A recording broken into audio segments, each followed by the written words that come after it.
3-5, systems with three variables. So now in this section, we're going to go from looking at two lines intersecting to looking at the intersection of three planes, right? We're now going to go into three-dimensional space.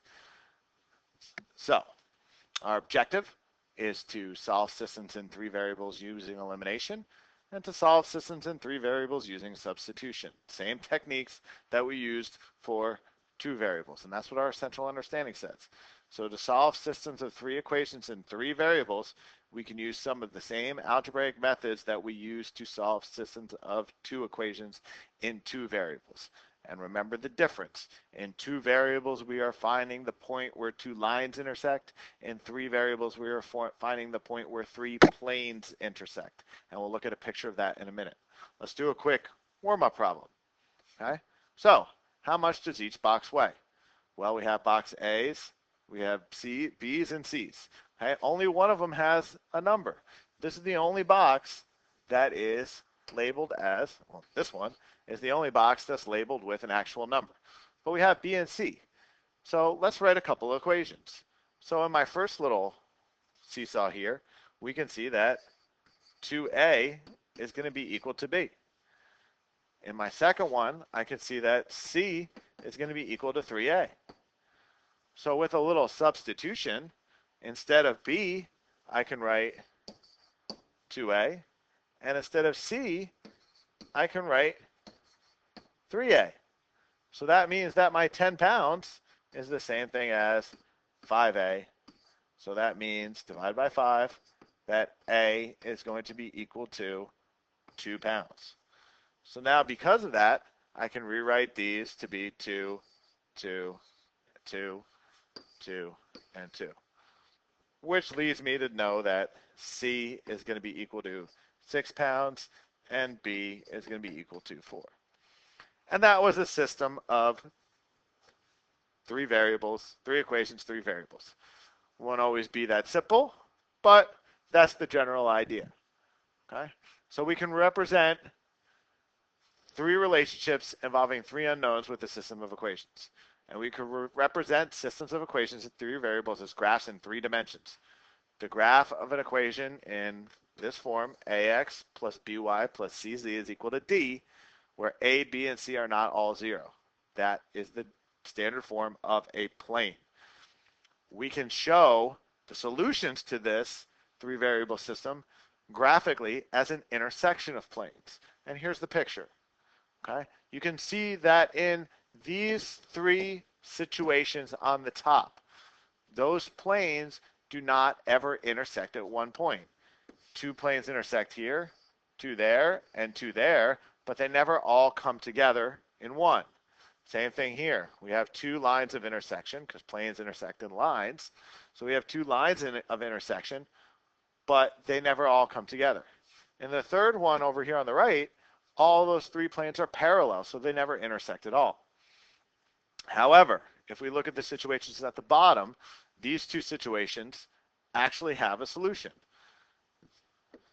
One solution for the left, and because all three planes intersect along the same line, that plane or that system has an infinite number of solutions. So just like before, we have three sets of situations: no solution, infinite solutions, or one solution. It's just in this case, there are three different ways that we can get no solution. Okay? But most of the time, when we're looking at these, we're going to get a graph, or we're going to get a picture that looks something like that. Okay? That my three planes, well, I don't have to draw the planes, I just need to know where they're going to intersect. Okay? So, let's try first with our two methods that we know how to use. Okay? We know how to use the elimination and substitution method, and we're going to use them to solve the systems of three variables by working with the equations in pairs. Okay? So we're going to, since we have three equations, we're going to pick two of them. Okay? We're going to pick another two of them, which means that we're going to use one equation twice. Okay?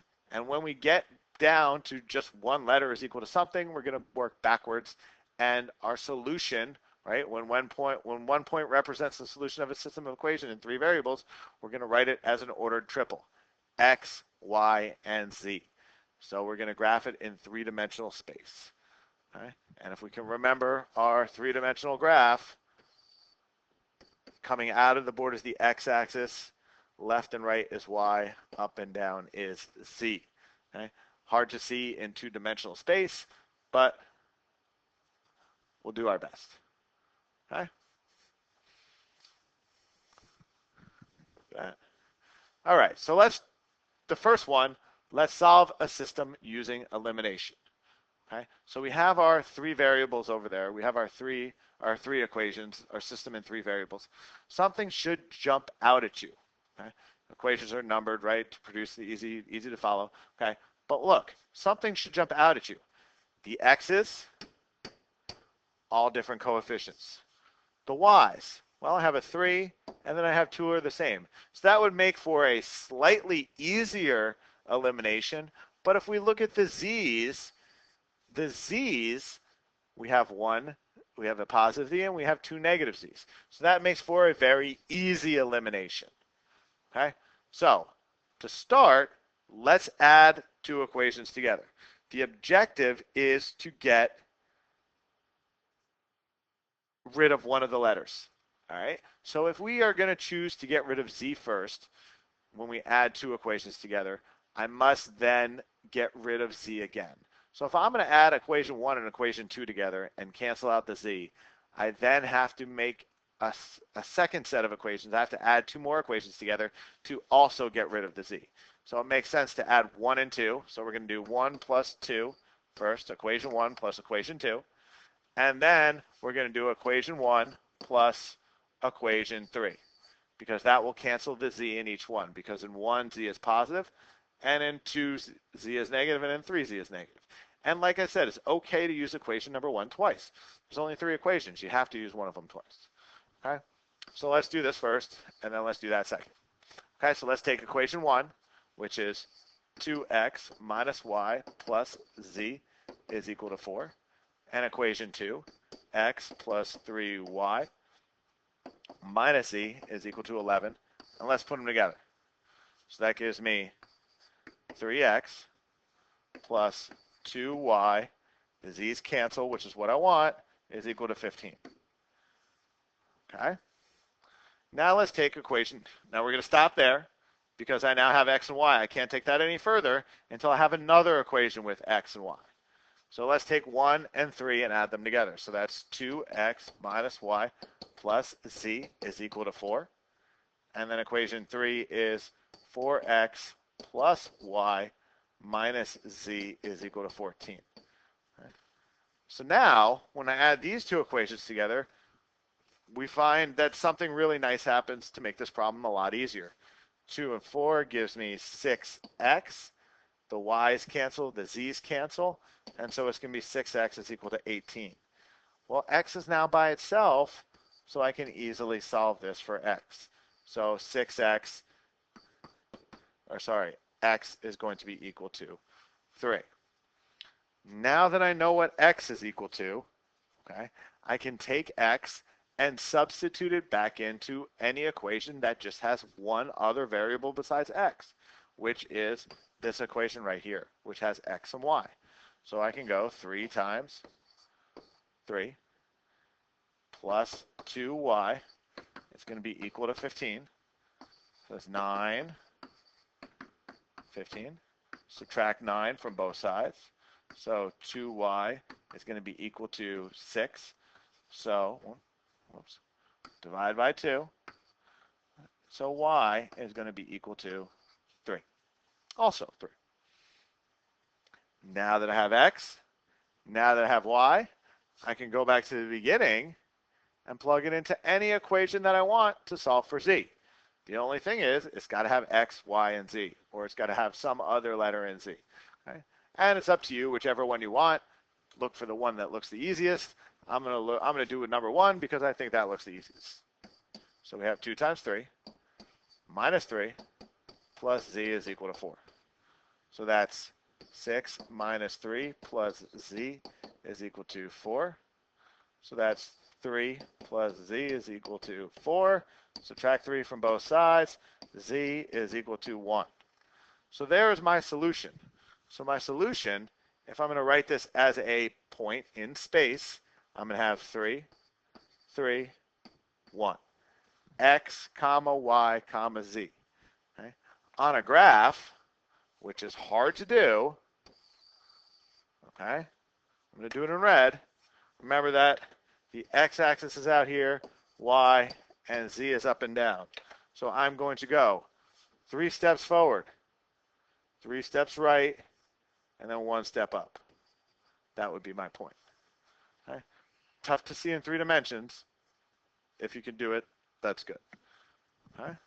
So generally a simpler problem because of what happened right here in these two equations right here. Having the x's and the y, or sorry, having the y's and the z's both cancel in 1 step left us with a very nice system to solve. Unfortunately, they're not always going to be that nice for us, okay? But we can do our best. So without solving these, looking at this equation, what variable would you eliminate first? My eyes jumped right to the y's, okay? Because I have all the same coefficient and they're different signs. Down here, again, I jump to the x's because they're all different coefficients.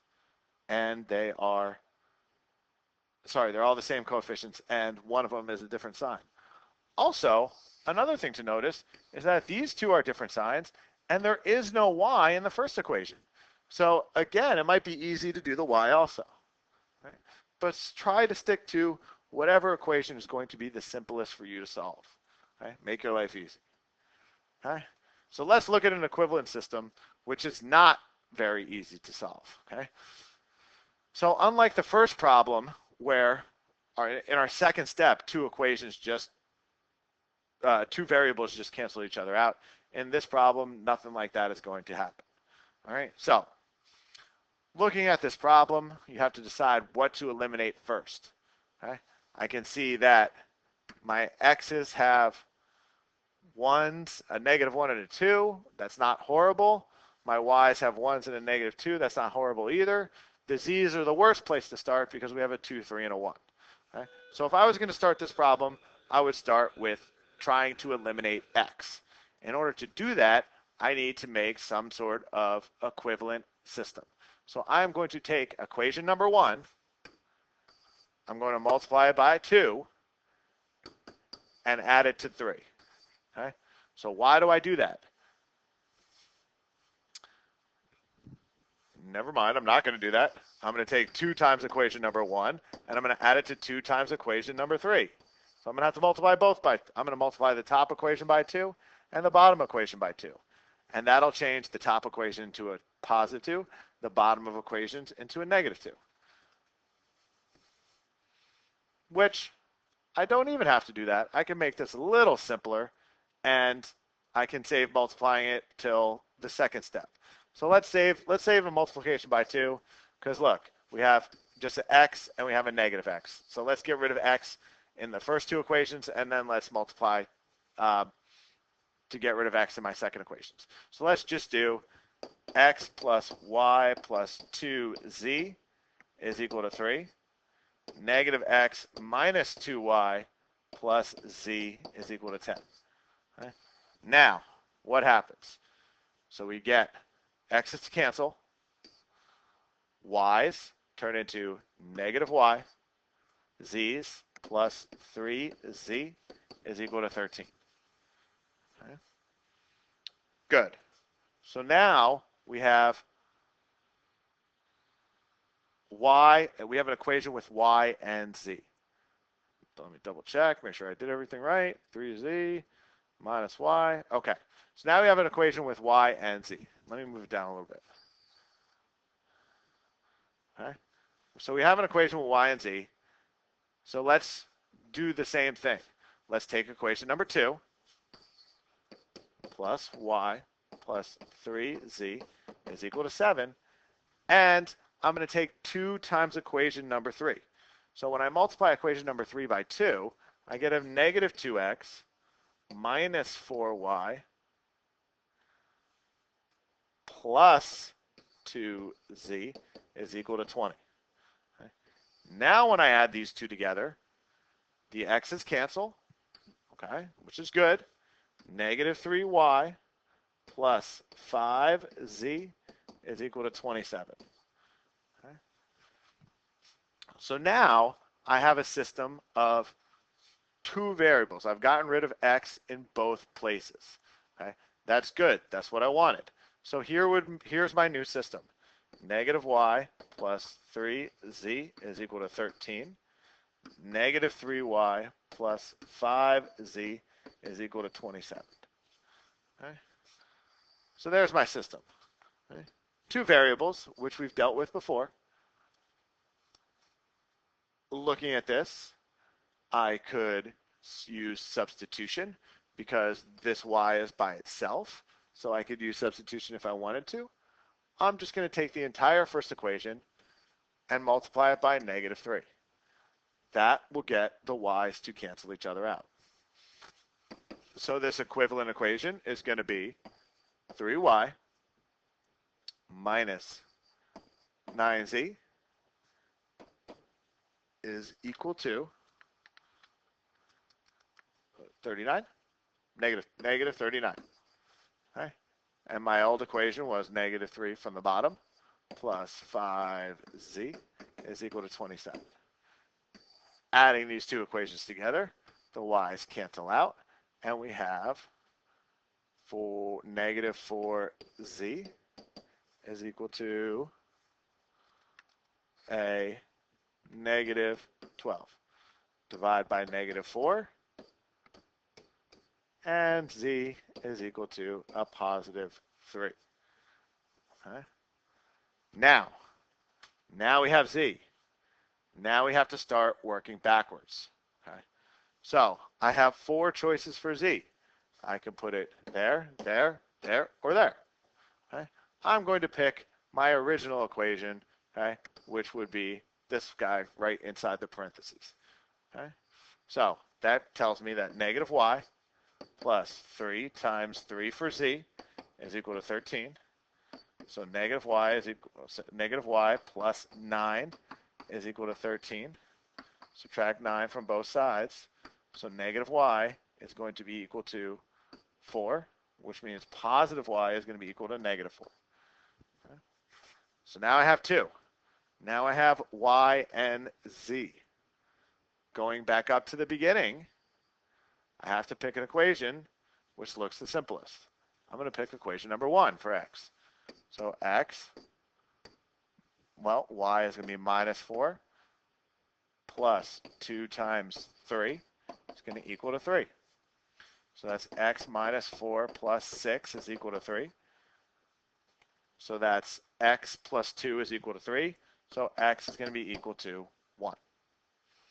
Okay. So now I have my answer. Let's go down to the bottom. Let's write it. My answer is 1, negative 4, 3. And that is a 3-dimensional coordinate. Okay. So 1, negative 4, 3. If I wanted to graph this, graphing it in 3 dimensions, okay, in red, I'll do it in red again. That means 1 out, 4 this way, right, because it's negative, and then 3 up.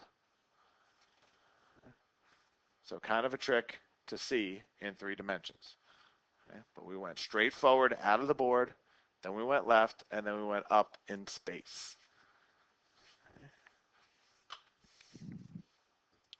Okay. So let's now use a word problem, real world problem. Okay, we can set this up the same way as any other real world problem with a system of 3 variables. So you manage a clothing store and budget $6,000 to restock 200 shirts. You can buy t-shirts for $12, polo shirts for $24, rugby shirts for $36. And let's call that X, Y, and Z. Okay. If you want to have twice as many rugby shirts as polo shirts, how many of each type of shirt should you buy? Okay, so let's set up my system. So we know that first that we want 200 shirts. So x plus y plus z is going to be equal to 200. Okay? We then can budget 6 grand. So 12x plus 24y plus 36z is equal to 6,000. And my final equation says you want to have twice as many rugby shirts as polo shirts. Okay? So that means if I want to look at polo shirts, okay, I want twice as many rugby shirts as polo shirts. So if the number of polo shirts, I just need to take that and multiply by 2. So there's my equation. Now, this is set up as a perfect place for substitution because we have y is equal to something. We have z is equal to 2y. But the middle equation there is going to drive me crazy. So instead of that, let's come up with a new system. Let's come up with an equivalent system. X plus y plus z is going to equal 200. Okay? But I noticed that all of those variables in my second equation there are divisible by 12. So I can divide everything in the second equation by 12. So that would give me x plus 2y plus 3z is going to equal to 500. Okay? Because of that, it makes this system a lot easier to manage. And then, of course, we have that z is equal to 2y. Okay? So let's take that z and let's plug it in. Let's substitute into my system. So that would give me x plus y plus 2y instead of z is equal to 200. Okay? Which then would give me x plus 3y is equal to 200. Okay? Great. Let's stop there and let's substitute into the other equation. So that's x plus 2y plus 3 times 2y is equal to 500. So x plus 2y plus 6y is equal to 500. So x plus 8y is equal to 500. All right. So let's finish this off. Okay. So now I have 2 variables and 2 equations. 200 and x plus 8y is equal to 500. Okay. I can solve this with substitution if I wanted to, or I could solve this with elimination. I'm going to use elimination. I'm going to take the entire first equation. I'm going to keep everything positive. I'm going to take the entire first equation and multiply it by -1. So that way most of my answers will end up positive. So if I take this, multiply it by -1, I would get negative x minus 3y is equal to negative 200. Put it together with x plus 8y is equal to 500. And we get 5y is equal to 300. So that means dividing both sides by 5, that gives me that y is going to be equal to 60. Okay. Now that we have y, we can start going back and plugging in for x. Well, I know that x, I'm going to use the original top one, times 3 times 60 is going to be 200. So that's x plus 180 is going to be 200. So x is going to be equal to 20. Okay. And then going back to solve for z, I just need an equation now that has z in it. Well, that's the easiest equation right there with z, the one that I substituted in the beginning. So all I got to do is take y and multiply it by 2. So my answer for z is 120. So z is equal to 120. Okay. Now, you could write your answer as a point, 20, 60, 120. Okay. But it makes more sense to go back and say what your answers are. So way back to the beginning, that you would buy 20 t-shirts 60, right? 60 polo shirts and 120 rugby shirts. Okay? And that is solving systems of equations with three variables.